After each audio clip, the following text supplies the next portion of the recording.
You know, I watch the NBC feed. Um, the Bruins are playing the Capitals right now, and if the Bruins lose, odds are they're playing the Caps in the playoffs.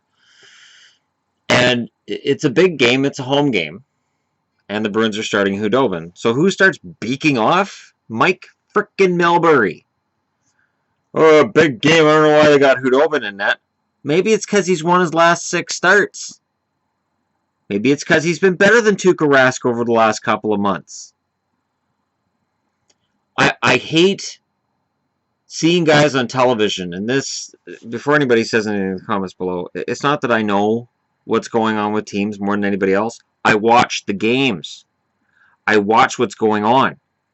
You got commentators who go, oh, Hudobin's starting for Boston. He's the backup. That's stupid. It is a matter of who is more likely to get the win. And while I am a huge Tuukka Rask supporter, I always have been, Hudobin's played better over the last month and a half. And Cassidy's playing his hunches. And you know what? Cassidy's hunches have been very good lately. Over the last, say, 25 games. So, for that, Cassidy deserves a pass. Now, what's driving me nuts as well when I'm looking at today's games is the amount of players who are resting. And it drives me nuts because I can understand if somebody's hurting. But when I hear, well, they're resting X players because playoffs are coming up, they don't want them to get hurt. Okay, but there have been instances in the past where a team will just take it easy going into the playoffs, and then they fail in the first round. And you kind of wonder if they hadn't sat players and kind of messed with their team chemistry, if things would have been different in the playoffs. Playoffs, everything's magnified. You don't have an 82-game schedule. You have a 7-game schedule. And it's 7 if you get to 7. You have 4 games you're allowed to screw up. You screw up 4 games, you're out. Actually, 3 games you can screw up. The 4th game, you're done. So if you screw up that first game because over the weekend you decided to rest guys, especially with the amount of days in between the regular season and the playoffs, like, so the playoffs end tonight and the playoffs start on Wednesday. It's, no, come here. Come here, Lily Bell. Okay.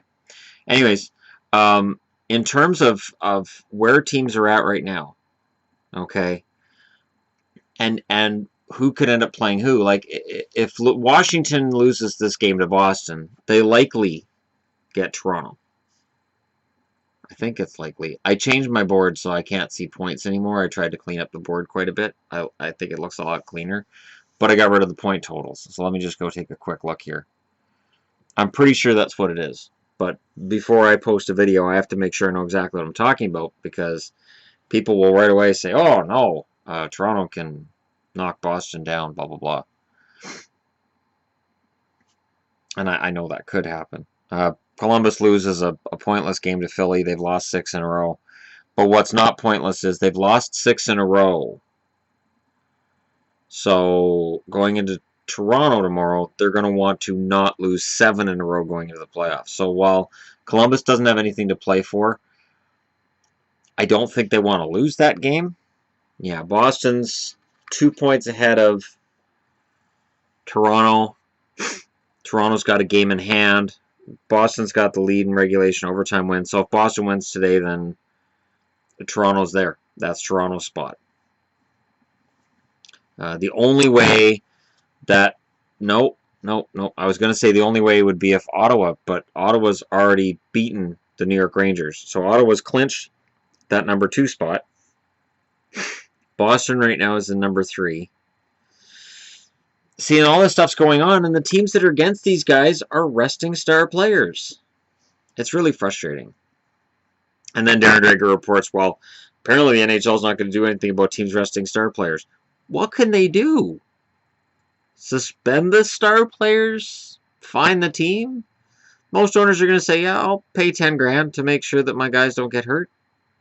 It's a bewildering thing for the NHL to say. And it's a strange time of year because things are not really figured out. Oh, Washington scored. All right, so that's 1-0 Washington. It's not fair going around Chara like that. He's old, you know. At least, you know, don't go around him like that. So Johansson with the goal, 24th of the season. I mean, I didn't go into this expecting Boston to win anyways, but I still think Hudobin was the best option. Now, it's 5 minutes into the game, so Hudobin's allowed a goal. So somewhere Mike Milbury right now is like, I told them to start Tuukka Rask. Like, that would have helped. Like, that goal wouldn't have gone in because Johansson can't stick handle around Rask too, right? That was Boston's defense that allowed that goal. But what do I know? It's part of what drives me nuts watching this crap. And then my phone, every time somebody scores in a game that involves a team I cheer for, the NHL sends me a little notice. Hey, there's a goal. The team allowed it. Stop it. But, you know, it is that time of year. I mean, I don't hear anybody complaining about Washington starting Grubauer. I don't hear about how Washington's, you know, resting guys. I watched the Rangers earlier. Rangers weren't even playing today. I don't know what that was, but 9 shots in 2 periods against Ottawa? Holy crap. It is impossible for me to do a video today discussing tonight's games with any semblance of credibility, because there's no credibility to a lot of the games that are going on. I'm just going to go through some examples here. So Chicago's against LA. Doesn't matter. Chicago's clinched first. The Islanders are against New Jersey. The Islanders are clinging to a faint hope. The Devils are the Devils. Buffalo's in Florida. Who cares? Montreal's in Detroit. Montreal's starting Charles Lindgren. And that's an interesting story, too. Lindgren, 2-0 so far in his NHL career. And it's one of those things where a guy you haven't necessarily heard of before may become the backup as soon as next year.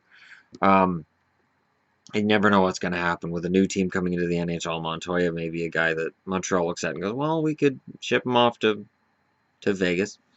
Nashville's in Winnipeg. I don't know. I guess Nashville's going to show up for that. Winnipeg wants 7 wins in a row. That might be competitive. Pittsburgh's in Toronto. Pittsburgh's resting guys. They've got Crosby in the lineup, so not resting enough guys if you're a Toronto fan.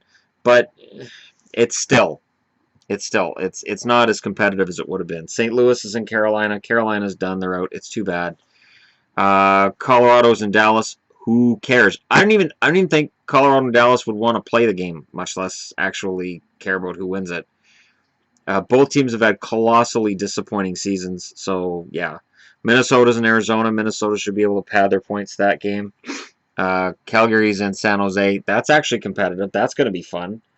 As the battle between Alberta and California continues and rages on. And Edmonton's in Vancouver in a game that I was trying to get tickets for, but they want too much money.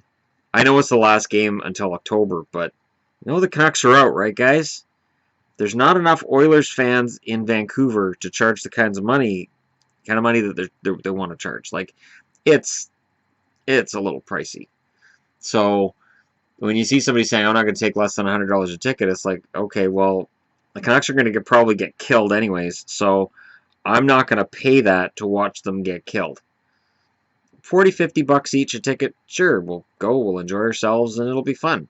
But for that amount of money, nah, not going to happen.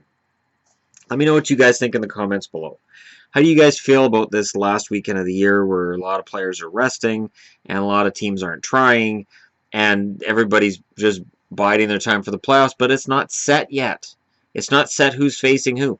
Do the teams generally not care who they face? Is that what it is? Or is this a matter of just not wanting to get hurt and we'll deal with who we face later? Like Boston-Washington, I'm not sure if Washington wants that matchup, to be completely honest. Because Boston has a lot of experience, and they're the kind of team that I think could take the Capitals out. I'm not saying they will, but they could. The Leafs, I don't think they can. I don't think the Leafs are a good matchup against Washington. I think Boston is. So, we'll see what happens. Either rate. Anyways, thank you very much for watching. Don't forget to hit like and subscribe if you're browsing your way through. And this is Minnesota North Stars. This is Minnesota North Stars. If you do not see Texas on the sleeve, if you do not see Dallas over top, it's Minnesota North Stars. When they first went to Dallas the first year, they put the Dallas or the Texas map on the sleeves. The year after, they put Dallas over top.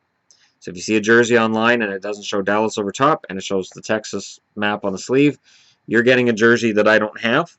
I didn't get the transition jersey. And if you get one that says Dallas over top, that one at the very least was at least a year after they went to Dallas. Maybe people didn't get the Texas. Maybe people didn't understand they moved to Dallas. I don't know. At any rate, thank you very much for watching. I'll talk to you all again soon.